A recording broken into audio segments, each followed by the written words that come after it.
All right. Um, my name is Robert Ashi, and we're here to talk about a case study comparing US, Greece, and Kenya when it comes to technology access. Again, here's a little introduction. Access to tech has become really a cornerstone of educational equity. As we've gone on lately, we're finding more and more that we need to make sure our students have digital skills, have digital proficiency, technical proficiency, as it becomes, tech becomes more and more ingrained in everyday lives. So being able to access that tech is kind of the number one priority, right? If the students have no access, how are they ever going to learn about it? Um, and around the world, like I said, access to devices and internet um, are becoming more important, and we have to make that access a priority in education as well. And we'll be looking at the use of access from the countries of Kenya, Greece, and the US. So a quick overview of Kenya. They really see a lot of value in education. Um, they are a developing nation. They are not considered third world anymore, but they are low to middle.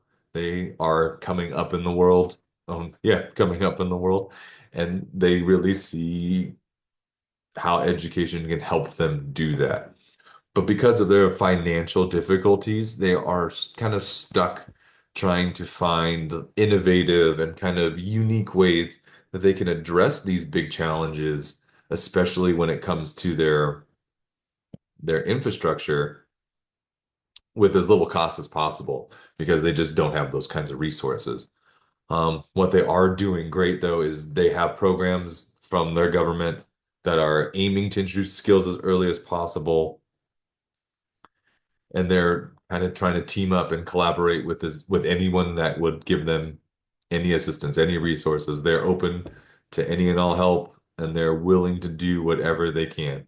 Like you can see some pictures on the top over here. We have kind of what a typical classroom is look like. Pretty beat up. It is, you can see the corrugated steel siding. There's chicken wire. They're making the best of what they got, and they're there to do it.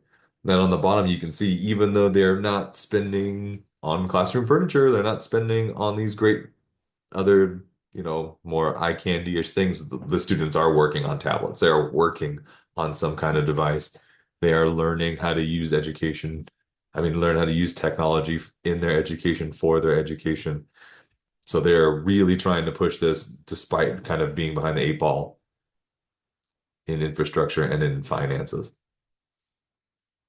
Greece is definitely, I would say, from a financial standpoint, is a step up above Kenya.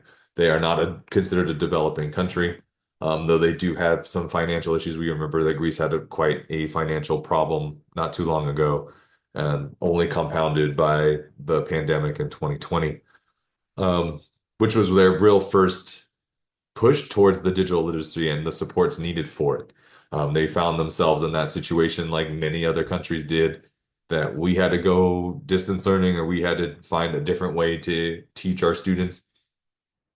And when they did this transition, they found that they were severely lacking in two major areas, being infrastructure again, and just the amount of resources and education for their teachers, their educators, not being so familiar with how to do the digital learning, not being familiar with how to instruct from that distance, or just the use of it and explaining that use to their students. So they've recently started to find these to find methods to bridge these gaps, but it is relatively recent. Again, since the pandemic of 2020, they've been really trying to push. US, um, oh, and I forgot. Go back one quick. Again, so this is the top photo is kind of more what we saw pre-2020 or even currently, very traditional. There's desks, there's a whiteboard, very traditional schoolhouse looking look. The bottom picture is of a secondary school that's opening in Myokos, I believe at the end of this year or next year. But you can see they have the whiteboard, they have the desk, but oh, everybody's got some kind of computer. They have a device, um, which is great to see. All right. Now for the actual part for the US. Um, we have a digital literacy gap, and it has been a priority for us for longer than the other two countries.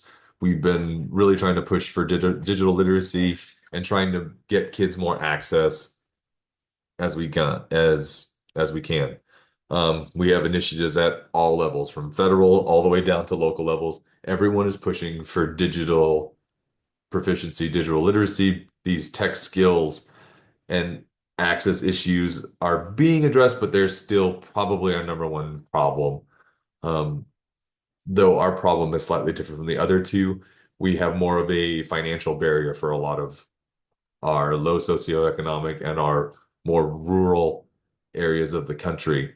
Not so much as they cannot get internet, they're physically unable to get access to the internet, or they're physically unable to get some kind of device because we're lacking in those resources. It's because those people are lacking in some kind of financial resource. So we have to come in and either assist or, really have to figure out a way to make this more equitable. So some of the similarities, the biggest one is for me is that we're all making these strides to getting better digitally, getting our students better with tech and their digital skills, which is fantastic. At some level, and they're all different levels, they're facing infrastructure challenges from Kenya, a lot of cities don't even have electricity, at least not on the grid. A lot of them are running off of generators, or they're running off of whatever solar they can get working. And then there's us, where we provide power and utilities to 99% of the country, but it becomes an access of money, financial backing. And we're both trying to make improvements with their systems for staff to be better prepared. So we're all trying as well to better our staff in whatever we can.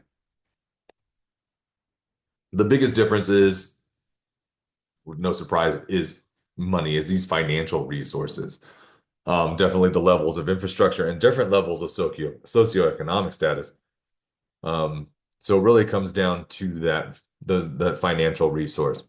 That is the biggest difference between all three, and they're just where they're at in their infrastructure. So the biggest recommendation, which is kind of crazy, is that they're already working on. I think the best thing that they could do to bridge this access gap is improve their infrastructure. So talking about Kenya, it is physical infrastructure. They do not have power. They do not have great transportation. They do not have the means for most of the country to have access to tech. Greece has the same problem, but on a much smaller scale. They didn't have the resources at the time. They're getting them now. They're putting their money where their mouth is and really starting to buy these resources and build this infrastructure. But there is a lot of rural Greek areas where they just don't have the access, and it's not a financial problem. And again, for the US, it is more of a financial barrier. We have the ability to give or hook up to power, hook up to the internet, but some families and communities just can't afford to do so financially. And they're forced to either go without or get some kind of assistance from districts, from governments, whatever, what have you. Everyone needs to expand on educator training everywhere in the world, regardless of what you're doing. It needs to be educator training. We have to be kind of on the cutting edge as much as possible, because tech changes literally every day. There are new avenues, new skills being needed or being required for jobs. And I hate to think that school is just a means to get students into the workforce, but it is kind of a reality of the situation. We are preparing these students for life outside of the classroom. That is the number one. And for them to succeed, we need to know what it's like outside the classroom. We need to know what the skills that are in demand, or where they're going to be in X number of years, so we can start preparing our students as best as we can. Um, and also, we need to work collaboratively with as many entities as possible, public or private.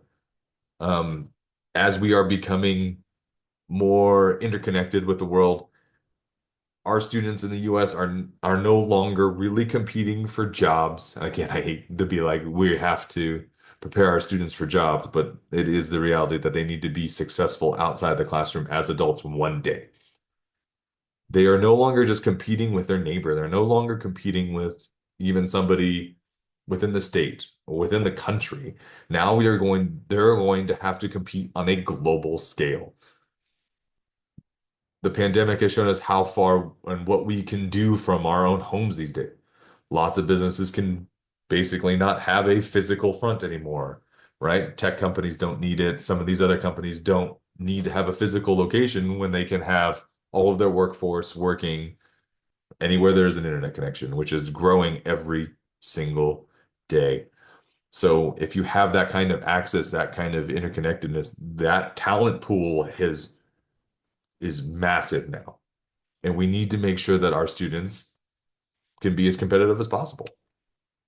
So working with private and public entities, right? We have our government, we have our school districts, but private entities have a stake in this as well. They want the best talent. They want workers, they want people working for them that are truly well trained. And then I think you can make an argument that it is in their best interest to help us educate the future as best as we can.